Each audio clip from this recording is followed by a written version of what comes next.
दो तीन बातें आपको समझने लायक है जो ध्यान देने योग्य हैं आपके, जिससे कि आप सदा सदा के लिए स्वस्थ बने रहें।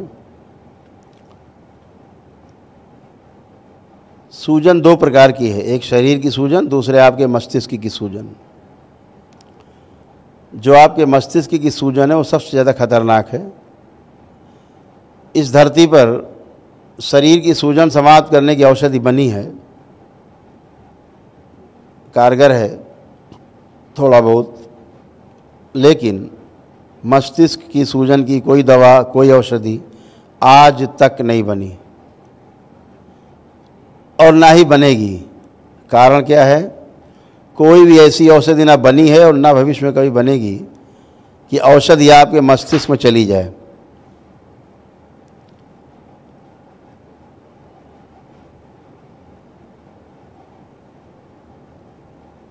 और ना ही ऐसी कोई औषधि बनी है जो आपके मस्तिष्क की सूजन को ख़त्म कर ले।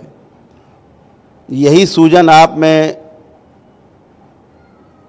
लकवा मार सकती है, इस सूजन के कारण ब्रेन स्ट्रोक लग सकता है, इसी सूजन के कारण दौरे पड़ते हैं, इसी सूजन के कारण आपके हार्ट अटैक होते हैं, इसी सूजन के कारण नाना प्रकार के रोग जो असाध्य रोग हैं बनते हैं। लोग कोमा में चले जाते हैं इसी सूजन के कारण। और यही सूजन जब रहती है और व्यक्ति कोमा में चला जाता है तो डॉक्टर साहब तुरंत हाथ खड़े करते हैं और आपसे कहते हैं अब भगवान से प्रार्थना करो। डॉक्टर साहब ने अपना पूरा काम कर दिया, यमराज से जान पहचान करा दी, अब बचाना है यमराज से तो भगवान से प्रार्थना करो। डॉक्टर साहब तुरंत आप हाथ खड़े करके, जहाँ वो भगवान बने रहते हैं डॉक्टर साहब जब तक मरीज कोमा में नहीं चला जाए, और जहाँ वेंटिलेटर पे गया तब भगवान से प्रार्थना करो।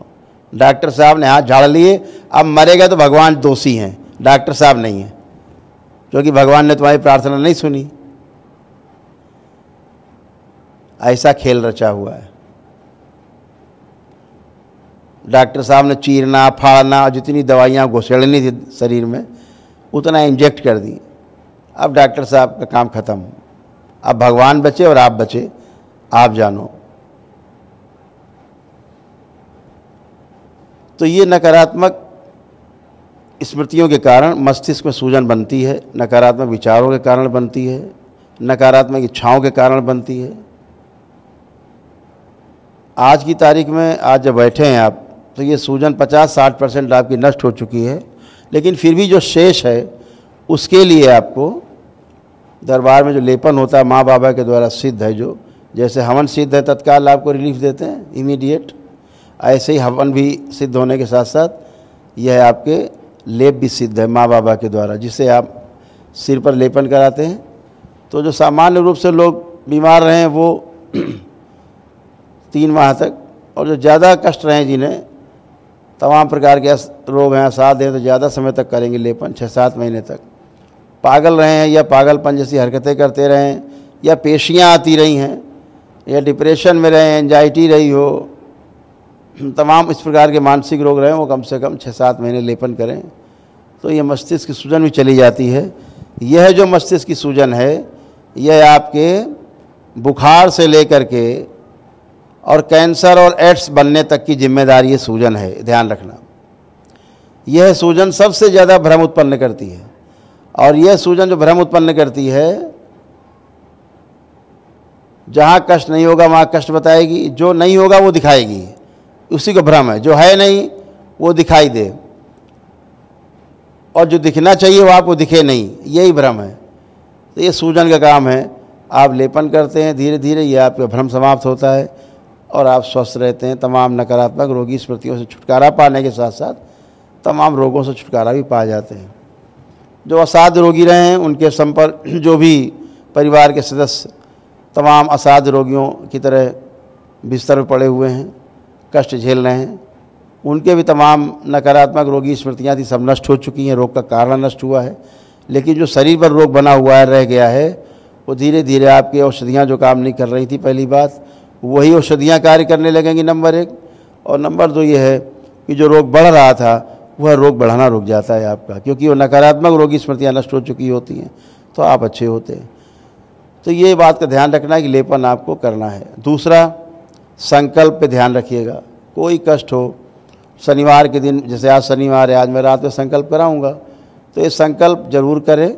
ये संकल्प करने से आपके तमाम रोग और कष्ट, जो भी प्रार्थना संकल्प करते हैं, तत्काल ही तत्क्षण ही आपके प्रार्थना संकल्प से नष्ट हो जाते हैं।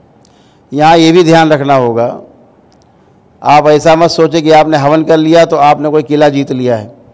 एक दिवसीय हवन कर लिया, चाहे 9 हवन किए, ऐसा मत सोचो कि हवन कर लिया बस हो गया काम। यहाँ से काम शुरू होता है। जो भी आप यहाँ जब तब अनुष्ठान यज्ञ आदि करते हैं, वह एक विशाल ऊर्जा आपके साथ रहती। खास तौर से एक दिवसीय जिन लोगों ने अनुष्ठान किया, उनके पास विराट ऊर्जा का भंडार रहता है। तो ये ऊर्जा अपने आप काम नहीं करेगी,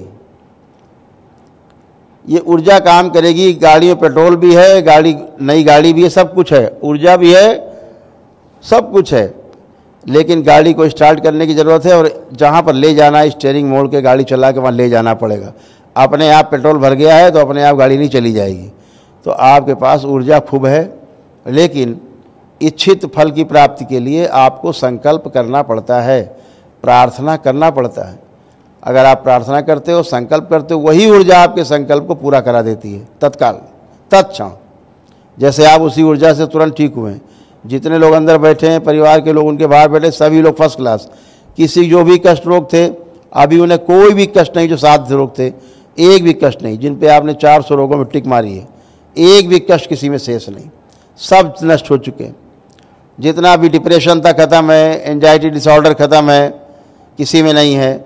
सिजोफ्रेनिया खत्म है, नकली भूत प्रेत की बीमारी खत्म है, पेशी वेशी वाली सबकी कट चुकी है, सारी गंदगी जा चुकी है।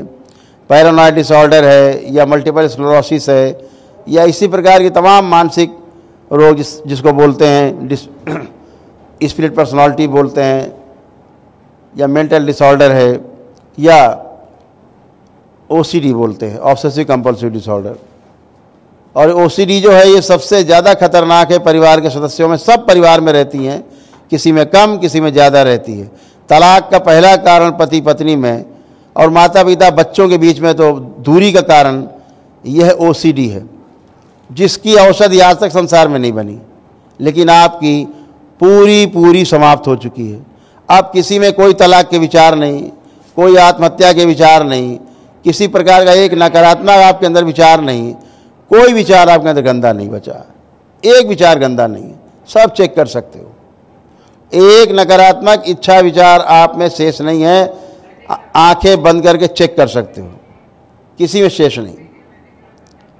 तमाम बच्चों की जब अत्यधिक मोबाइल देखते हैं, जो हाइपर एक्टिव बच्चे उनको छोड़ करके सभी की मोबाइल और लैपटॉप देखने की अनावश्यक इच्छा को नष्ट किया गया है।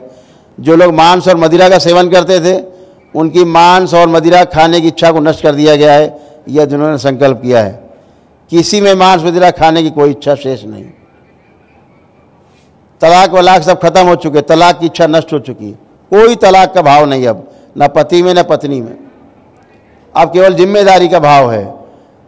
जो नौकरी कार्य व्यापार आदि में अरुचि थी, नहीं कर पाते थे, नहीं हो पाता था, सब में उत्साह और उमंग है करने के लिए, खूब करने की इच्छा हो रही। खूब आप प्रकाशित हैं दरबार के प्रकाश से, खूब ऊर्जा भरी हुई है आपके साथ। आप में आत्मविश्वास बढ़ाया गया, चेक कर सकते हैं खूब, चाहे बच्चे हों चाहे बड़े हों। पढ़ाई लिखाई के प्रति भी ऐसा ही है, पढ़ाई लिखाई की बच्चों में खूब इच्छा भर दी गई, खूब मन कर रहा पढ़ेंगे लिखेंगे। इनकी स्मरण शक्ति आप सबकी बढ़ा दी गई है। परीक्षा के समय सब परीक्षा फल अच्छा है, इसके लिए इनको सब कुछ याद रहेगा। परीक्षा के समय लिख पाएंगे, पढ़ पाएंगे, बोल पाएंगे, उत्तर दे पाएंगे।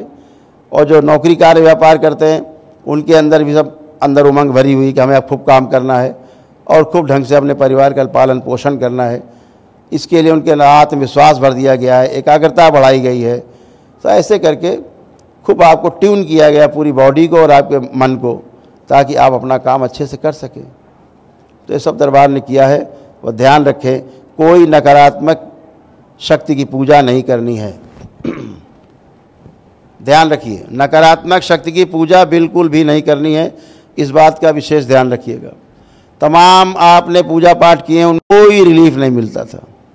आप तमाम ज्योतिर्लिंग गए होंगे, तमाम शक्तिपीठ गए होंगे, सब जगह से आपको मदद मिलती है, हर जगह से आप अच्छे होते हो, आपको जाकर अच्छा लगता होगा, घर आकर के अच्छा लगता होगा कुछ दिन, लेकिन जहाँ फिर आपने नकारात्मक शक्तियों की पूजा शुरू की, आप फिर पहले जैसे हो जाते थे और आपको लगता था कि हम तो बेकार ही चले गए, शक्तिपीठ और कुछ नहीं है, और तमाम ज्योतिर्लिंग है, तमाम तीर्थ दर्शन कराए, तमाम हवन पूजन कराए, सब नष्ट हो गया। इसलिए क्योंकि आप नकारात्मक शक्तियों का पूजन नहीं छोड़ते हैं। ध्यान रखें, अपने पूजाघर से सब अनावश्यक लोगों को जो स्थान दे रखा हो गंगा जी में प्रवाहित करें, केवल जो शास्त्रोक्त है, वेदोक्त है, उसी अनुसार पूजा करें। 8 अंगुल से ऊंची, इतने प्रमाण से ऊंचा, यानी 8 अंगुल इतना, इससे ऊंची मूर्ति आपके पास नहीं होनी चाहिए घर में। इससे ऊंची मूर्ति रख के पूजा कर रहे हैं आप, निश्चित रूप से आप गंदी शक्तियों की पूजा कर रहे हैं। आप उनको इनवाइट कर रहे हैं, आमंत्रित कर रहे हैं, और वो आप में प्रवेश करेंगी। कवच आपका खुलेगा क्योंकि आपकी इच्छा से हो रहा है। ताला हम दिया है, कंपनी ने भाई ताला लगा के रखना, कोई अंदर ना आने पाए, अब आप ही ताला खोल दो, कुंडली खोल दो, तो आएंगी गंदी शक्तियाँ। आपने जहाँ उनका आह्वान किया, जहाँ अगरबत्ती दिखाई, वो गंदगी आपको हिट करेगी। तो इसलिए आप ही अपनी सुरक्षा कर सकते हैं, इस बात का विशेष ध्यान रखें। जिनको आपने हवन के पुण्य में शामिल किया विशेष रूप से, उनको मना करके रखेंगे कि वो इस तरह के कष्ट ना आए आप में, उनमें, इसके लिए समझा के रखिएगा। जिन लोगों ने संकल्प नहीं किया, परिवार के सदस्यों नहीं आए हैं घर में जा कर के, और उनको आप शनिवार के दिन दरबार द्वारा, मेरे द्वारा कराए जाने वाला जो संकल्प है, उस संकल्प को जरूर करवाना है। वह संकल्प ताकि करें, और जैसे आप अच्छे हुए यहाँ पर, ऐसे वह भी अच्छे हों और तमाम रोगी नकारात्मक स्मृतियाँ नष्ट हों। इस बात का विशेष ध्यान रखना है।